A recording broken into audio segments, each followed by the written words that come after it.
Just in case you're curious, like I actually buy a lot of music because actually I buy all of my music. Cause I'm like the artist isn't getting that much anyway, and I want to support the bands I really like. So, as far as I know, you can still make a mixed CD, and they're not gonna get you. That'd be bad. You know, you're like, yeah, make a big CD and the cops show up.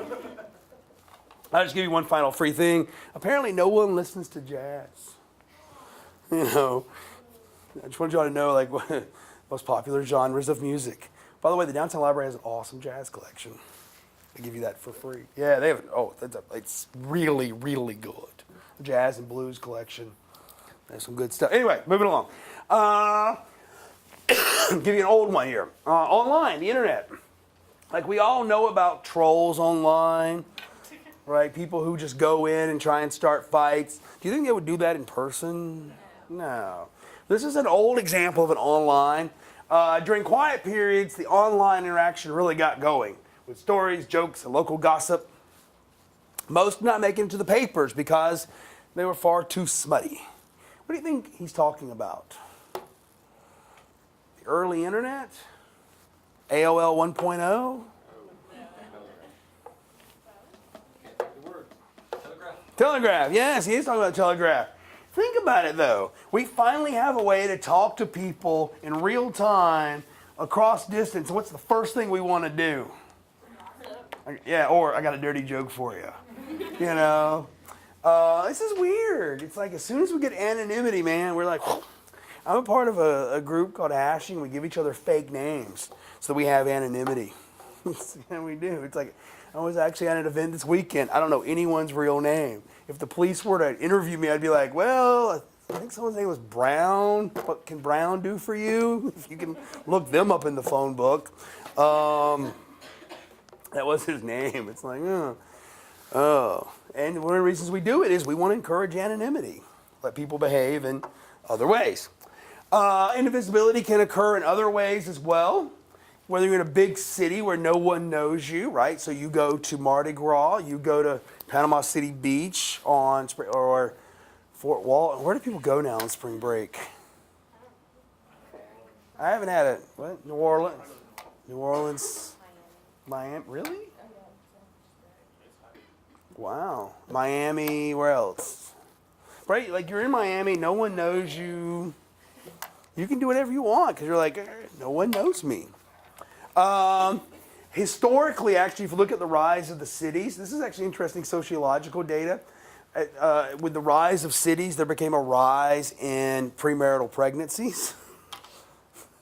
In fact, it has been estimated that 30 to 40% of brides in the colonial period were actually pregnant on their wedding day. Right? Or there's a great book on the history of American dating called From the Front Porch to the Back Seat. That's the title of the book. And they were arguing, well, as soon as you had, think about it, you used to do courting where the guy would come over to your house. And then it was you can drive off and get privacy. And so what do people start doing when they get privacy? They start making out, going a little bit further, you know. It's true. I mean, right, you have some anonymity. Any large mixed group, especially one that's of sufficient size where not everyone knows everyone, right? So if it is a very large group, right, you can think about your behavior in high school versus first week of college. Or don't think about it. Right, because no one knows who you are yet. You can be, woohoo! All right, that's invisibility. So what I want to do is I want to use this topic to introduce the diffusion of responsibility and the bystander effect. Can you get out paper to humor me? You, yes. You know, I have this issue where people in Jamaica go to school in war zones. Y'all can at least bring paper. No, you may bring it, have it out. It at least humors me, because I'm like, oh. I mean, you got food and your clicker. All right. So this is the way diffusion of responsibility and the bystander effect are going to go. The classic study in this is with a woman named Catherine Genovese. You'll often see her called Kitty Genovese, but apparently she never went by Kitty in her life. So we're going to call her Catherine Genovese. And she enters the annals of psychology, not as a psychologist, but as a bar manager. And she was coming home from work one evening, and she had parked her car, and she was going to walk to her apartment, and she starts being followed. And she was trying to get to a police call box, but she never makes it there, but she is attacked in front of this store. Well, in the midst of her attack, one person yells out the window, "Leave this girl alone," but otherwise no one does anything. The attacker runs off. Catherine Genovese goes around the corner where she's attacked again, and finally attacked again and left for dead. Now, when this event happened, many people were like, okay, it's just another death in New York City, no big deal, not that quite surprising. Well, when the police were doing their interviews, they discovered something quite interesting about Kitty Genovese's death. 38 people witnessed this, and no one called the police. Why? Because everybody else figured somebody else was going to do it. What? So yeah, because everyone else figured. Well, think about this, because remember, we've been talking about conformity for a while. So we have Elise right here. She witnesses it. So she's our first uncaring person. See, I told you every example. Or is it Alyssa? That may be why you're. No. I told you we use all my examples today. Right? So she's looking at Byron. Well, she's looking at Byron to see what Byron's going to do. But what's Byron doing? He's stealing, yeah. He's stealing stuff. No. He's like, I wonder if she has money on her. Y'all are some cruel, shallow people. Y'all make me sad for the sake of humanity.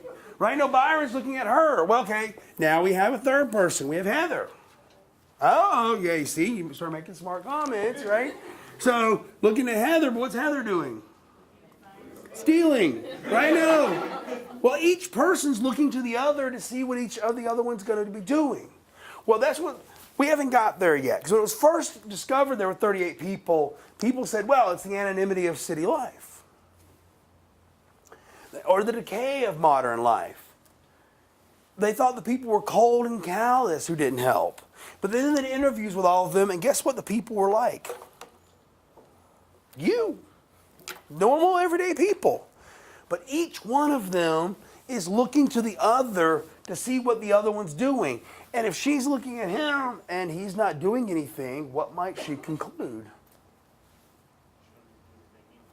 But wait a second, there's a woman being attacked here.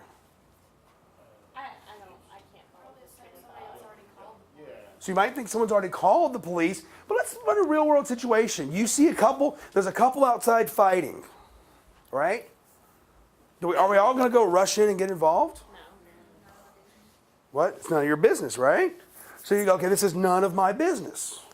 And you might look to everyone else in the class to go, do we think it's any of our business? We're looking to you, and you're like, none of my business. But isn't that different than, like, her actually being attacked? Like, wouldn't that change, like, the dynamic of the situation? Where does getting attacked, I mean, how do we define that? I mean, if I see somebody arguing, that's not my business. Okay, one shoves the other. I mean, it's a problem, but are you getting involved? I mean, I'm going to give dirty looks for a second. What? I'd probably say something not very nice to the guy. Okay, but what might happen then? I'm not saying you shouldn't, but what might happen? You say something nice or something to the guy. Is there any worry that anything might happen? And also, I didn't say the guy shoved. I said shoved. I would not assume that. Like, there's research that. That's a whole other. He can think for himself. Girls sometimes. If she's shoving away, you're cool. She's just crazy, and I'm not getting involved in it. I was gonna say, but if two people had called the police and reinforced the behavior, I mean, would they feel like But they didn't. it Look, was actually, if two people were to call the police? So I mean, But I mean, I just don't understand that. I felt like if I already know someone else called the police, but they didn't know anyone else called the police. No one in this one called. That's called. somebody might have assumed that somebody would have called the police. And Okay. why wouldn't you assume that? Why wouldn't you be the only one that's seeing this? I understand. Like, they didn't know. All 38 people Yeah. didn't know other people were Yeah, watching. that's why this is the classic illustration of it. But I'm going to give you some research here in a second. This is the classic illustration of it, not the classic demonstration of it. Right? In this one, they didn't all know. But when the researchers started doing it, they argued that perhaps the real reason was those 38 people. Well, how would I test that? You make a very good point. How would I test that that's really what's going on here? Remember, we've done experimental method, right? How would I test their explanation? So, right, I don't know if anyone else has done anything. Right? How would I test this? Because if their argument is that the more people that are present, everyone's going to look at each other, how might I test this? I guess control the amount of people who are witnessing it. Okay, so, right, so if my argument might be we have help, not help. If you're the only one there, what's my argument going to be? That you're going to help because you're the only one there. Yeah, you're right. So okay, you're the only one who sees it. But if you think there are 5 people present, what's my prediction? Probably gonna look to the other two surrounding people to see if you're going to help. Yeah, I'm going to look to the other people. So my prediction is going to be whatever the number is, that fewer people will help in this situation. If there are 10 people, yeah, even fewer, right? I'm trying to, right? Or I might argue it's not only fewer, but it takes longer to do so. Why might it take longer to do so? Because you're trying to find this a socially acceptable way to handle the situation. But she just said if people are hitting each other, which I'm sorry, if the guy's hitting, right? That should be unambiguous, right? Or let's think someone's choking in a restaurant, right? You've all had CPR training, right? You have to take it in high school, right? Don't you jump up, put on your cape, and walk over there? No, I wait and make sure that there's not somebody better qualified to do it first. Because I might not remember exactly. You're like, what is it 3? I think they've gotten rid of the presses, haven't they? No. Yeah, I think. Whoopsie. See, I think they've gotten rid of because people are breaking ribs or something. I think they've got. But if they're choking, you don't need to do that. All you need to do is the Heimlich maneuver, right? I mean, but you got to think like you've all been trained to do this. So wouldn't you just jump in and go, "I'm going to save a life, be a hero for a day"? Well, that's what they decided to test this idea. So we're going to see how well their predictions are going to match up. Researchers said they argued there's this social inhibition of helping. And part of it is going to be linked to this diffusion of responsibility, which is the second half of this. Right? So there's 2 things going on here. First, if there's a lot of people, what I'm doing is I'm looking to y'all to go, do we get involved with this fight outside? And she's like, who did the shoving? Right? But we're all going to have different issues of how much of a shove is a shove, right? I mean, or there's a kid in Walmart being spanked by their parents. Good? Oh my God. Kids are... Kids are kids. It's kids. All right, but where does getting spanked bleed over into getting beat? It's a very fine line. And if you get in, I mean, this is the issue. Like, how am I likely in a social situation to gauge that fine line? I'm in the middle of Walmart. What am I likely to do? What? See how other people are doing it. I'm not bothered, so Well, maybe you're bothered, but what are you doing? I'll do whatever. I'm watching everybody else. You're looking at me. You're like, okay, no one else seems to be getting involved. Everyone else seems to be as upset as I am. So it's a lack of autonomy then? Isn't there a whole show It based is. around this? I don't know. What would you do? Yeah. I've heard of it. I haven't seen it yet, but it's sort of like this question. So it is. We're gonna look at this social inhibition of helping.